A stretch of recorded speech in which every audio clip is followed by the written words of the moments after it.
नमस्कार, जोहार, good morning. मेरा नाम है जितेंद्र और आप देख रहे हैं जेडी मीडिया। चलिए जानते हैं झारखंड की 25 बड़ी खबरों को जो कि सुबह की मॉर्निंग समाचार के साथ आ रही हैं।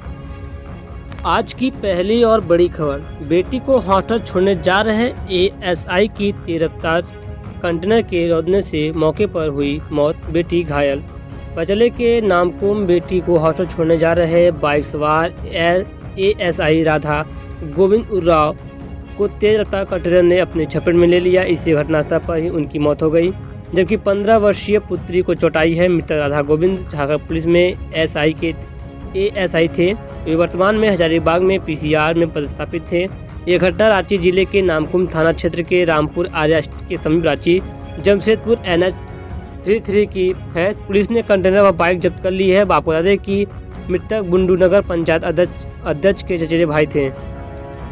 तो वहीं अगली बड़ी खबर जानकारी आ रही है, रांची के चान्हो के सीईओ जफर हसनात किए गए सस्पेंड। बचले के रांची के चान्हो के सीईओ अचला अधिकारी जफर हसनात को निलंबित कर दिया गया है। जफर हसनात पर चान्हो अचल के रानी चांचो से छल पूर्वक खरीदी गई 35 एकड़ जमीन के बिक्री दस्तावेजों को रद्द करने के संबंधित आवेदन पत्र भी प्रतिवेदन व स्पष्टीकरण नहीं होने देने का आरोप है।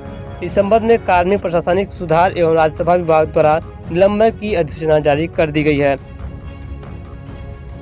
तो वहीं रांची के बीजेपी सांसद संजय सेठ ने जैन समाज की जन भावनाओं को ध्यान रखते हुए मुख्यमंत्री हेमंत सोरेन से पार्श्वनाथ को पर्यटन स्थल नहीं बल्कि तीर्थ स्थल की रहने ही देने की मांग की है।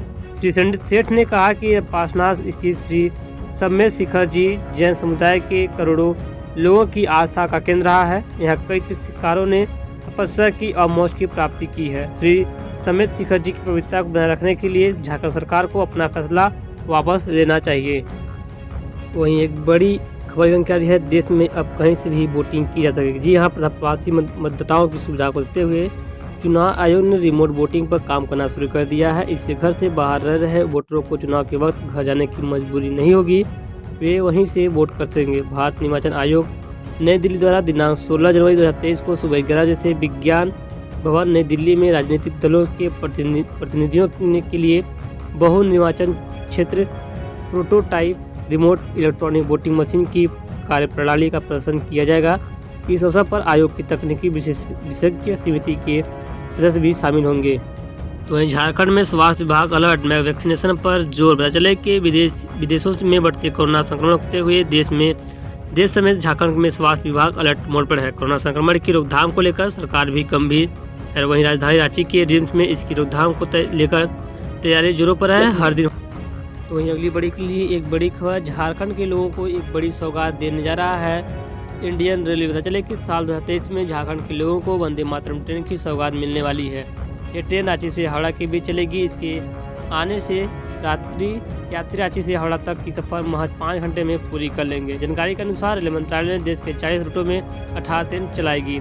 इससे रांची हावड़ा ट्रेन को भी शामिल किया गया है। इसके बाद लोगों के मन में यह सवाल उठ रहा है कि इस ट्रेन का किराया कितना होगा और स्टॉपेज कहाँ होगा। तो आप बताते हैं कि जानकारी के अनुसार वंदे मातरम ट्रेन रांची से शाम को तो वहीं हावड़ा से सुबह में खुलेगी। हावड़ा से खुलने के बाद इसका ठहराव दुर्गापुर में होगा। इसके बाद ट्रेन आसनसोल, धनबाद, चंद्रपुरा, बोकारो और मुरी स्टेशन पर रुकेगी। आपको बता दें कि रांची हावड़ा वंदे मातरम एक्सप्रेस की अधिकतम रफ्तार 130 से 150 किलोमीटर प्रति घंटे की होगी।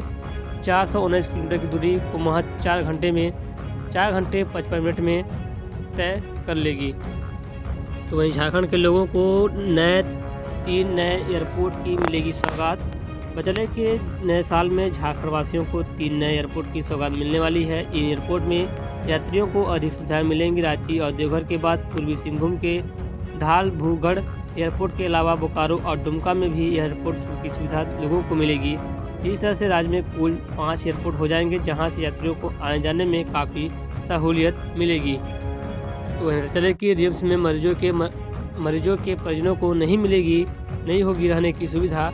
इस दिन से मिलेगी विश्राम गृह की सुविधा। पता चले कि विभिन्न राज्यों व जिलों में रिम्स आने वाले मरीजों के परिजनों को अब रहने में दिक्कत नहीं होगी, क्योंकि पावर ग्रिड के सहयोग से 310 बेड का विश्राम गृह तैयार हो गया है। उम्मीद है कि जनवरी में इसका उद्घाटन हो जाएगा। बिल्डिंग को हैंडओवर लेने की प्रक्रिया चल रही है। बिल्डिंग में बिजली और पानी की व्यवस्था को दुरुस्त किया जा रहा है। उम्मीद है कि 15 दिनों में बिजली और पानी की व्यवस्था कर दी जाएगी। 15 करोड़ रुपए खर्च कर यह भवन तैयार किया गया है। तो वहीं चलिए जान लेते हैं मौसम विभाग की ओर से बड़ी अपडेट। मौसम विभाग क्या कह रहा है झारखंड के लोगों के लिए। बता दें कि 5 जनवरी तक छाए रहेंगे बादल, कुहासा से नहीं मिलेगी राहत। बता दें कि झारखंड के लोगों को ठंड के बीच एक सुकून भरी खबर है कि फिलहाल बारिश नहीं होगी, लेकिन आगामी 5 जनवरी 2023 तक बादल छाए रहेंगे और कुहासा से राहत नहीं मिलेगी। हजारीबाग का तापमान 9 डिग्री सेल्सियस तक पहुँच गया है। वहीं कुहासा से लोगों का चलना मुश्किल हो गया है। इस ठंड में जनजीवन भी प्रभावित हो रहा है। राज्य के मौसम विभाग ने शनिवार को अनुमान किया था कि 5 और 6 जनवरी 2023 को राज्य के कई जिलों में हल्की बारिश हो सकती है, लेकिन अब हवा का रुख बदल गया है, इससे बारिश की उम्मीद नहीं है। मौसम विभाग ने अब पूर्वानुमान किया है कि अब 5 जनवरी तक आकाश में बादल छाए रहेंगे, लेकिन बारिश नहीं होगी। इस दौरान राज्य के करीब सभी जिलों का न्यूनतम तापमान 10 डिग्री सेल्सियस से ऊपर रहेगा। यह 14 डिग्री सेल्सियस तक जा सकता है। अधिकतम तापमान 22 से 24 डिग्री सेल्सियस के बीच रहेगा। तो हमें चाहिए कि झारखंड के कई जिलों में 14 दिनों तक करना होगा बिजली संकट का सामना। चले कि गुमला की करीब 5 लाख की आबादी को अगले 14 दिनों तक बिजली संकट का सामना करना पड़ेगा। यह 132/33 ग्रिड में लगे 20 MVA के बड़े ट्रांसफार्मर में खराबी आ जाने के बाद इससे आपूर्ति बंद करने का निर्णय लिया गया है। संचार अनुमंडल गुमला ने 2 से 14 जनवरी तक शटडाउन करने का निर्णय लिया है। मरम्मत का काम 2 जनवरी से शुरू होगा। इस दौरान ग्रिड से संबंधित इलाके को ट्रांसफार्मर नंबर 2 से लोड शेडिंग कर भारी से भारी आंधी बिजली से दी जाएगी। वह चले कि झारखंड के ग्रामीण इलाकों की सुधरेगी तथा 4000 करोड़ से बनेंगे सड़क व पुल। PMGSY से मिलनी है स्वीकृति। वजह कि झारखंड ग्रामीण इलाकों में एक साथ 4000 करोड़ से अधिक की सड़क और पुल योजना शुरू होगी। 2 से 3 महीने में जारी योजना पर काम शुरू हो जाएगा। इसमें प्रधानमंत्री ग्राम सड़क योजना के तहत 2308 करोड़ की सड़क और पुल योजना है, जिसमें से 2037 करोड़ की सड़क और 271 करोड़ की पुल योजना पर काम होगा। ग्रामीण इलाकों की सड़कों के अपग्रेडेशन पर काम होना है, यानी जो सड़कें खराब हालत में है उन्हें बेहतर किया जाएगा। भारत सरकार ने इसकी स्वीकृति आदेश झारखंड को भेज दिया गया है। वहीं अगली बड़ी खबर जानकारी है नए साल में रांची के लोग घटक लिए 7 करोड़ रुपए की शराब। बचले के नए साल से जश्न में राजधानी रांची में शराब की रिकॉर्ड बिक्री हुई है। शहर में 31 दिसंबर को 453 करोड़ रुपए की शराब की बिक्री हुई है। इससे पहले रांची में एक दिन में इतनी शराब की बिक्री नहीं हुई थी। एक दिन में अधिकतम 3.5 करोड़ रुपए की शराब की बिक्री का अब तक का रिकॉर्ड रांची के नाम था। 1 जनवरी को लगभग 3 करोड़ रुपए से अधिक की शराब की बिक्री हुई है। हालांकि इसके आधिकारिक आंकड़े जारी होने बाकी हैं।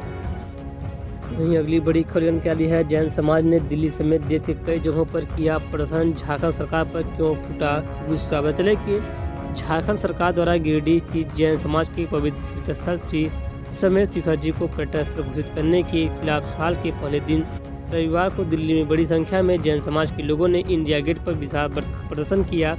जैन समाज के लोगों ने अपनी मांगों को लेकर एक विज्ञापन देने के लिए राष्ट्रपति भवन की तरफ भी कूच किया। हालांकि उन्हें दिल्ली पुलिस ने बीच में ही रोक दिया। इसके बाद जैन समाज का डेलीगेशन राष्ट्रपति भवन पहुंचा और ज्ञापन सौंपा। पलामू के विविधनगर में एक दुकान में लगी आग बुझाने की हो रही है कोशिश। बतले कि पलामू के विविधनगर के 2 नंबर टाउन स्थित एक दुकान में आग लग गई है। आग लगने की सूचना पाकर TOP 2 के प्रभारी व जवान मौके पहुंचे। दमकल को सूचना दी गई है। आग बुझाने की कोशिश की जा रही है। ठंड से बचने के लिए जगह जगह जलाए गए अलाव से दुकान में आग लगने की आशंका जताई जा रही है। वहीं अगली बड़ी खबर जानकारी है बाइक लूट कांड का खुलासा, 3 आरोपी गिरफ्तार। राज्य की देवघर की जस्टिडी पुलिस ने बाइक लूट में शामिल 3 लुटेरों को सोमवार की सुबह गिरफ्तार कर लिया है। साथ ही पुलिस ने गिरफ्तार आरोपियों के पास से लूटी गई बाइक भी बरामद कर ली है। इस बाबत SDPO कार्यालय में आयोजित प्रेस वार्ता में SDPO पवन कुमार ने जानकारी दी है।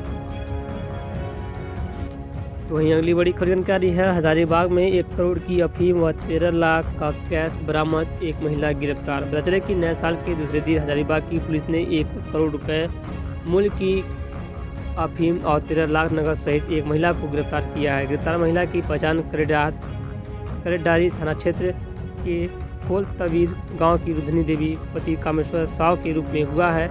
SP मनोज रतन चौधरी को मिली गुप्त सूचना के आधार पर CR DSP आरिफ इकराम को के नेतृत्व में छापेमारी की गई। इस क्रम में रुधनी देवी के घर प्लास्टिक बाल्टी में 19 किलो और 400 ग्राम अफीम और घर से 13 लाख नगद जब्त हुआ है।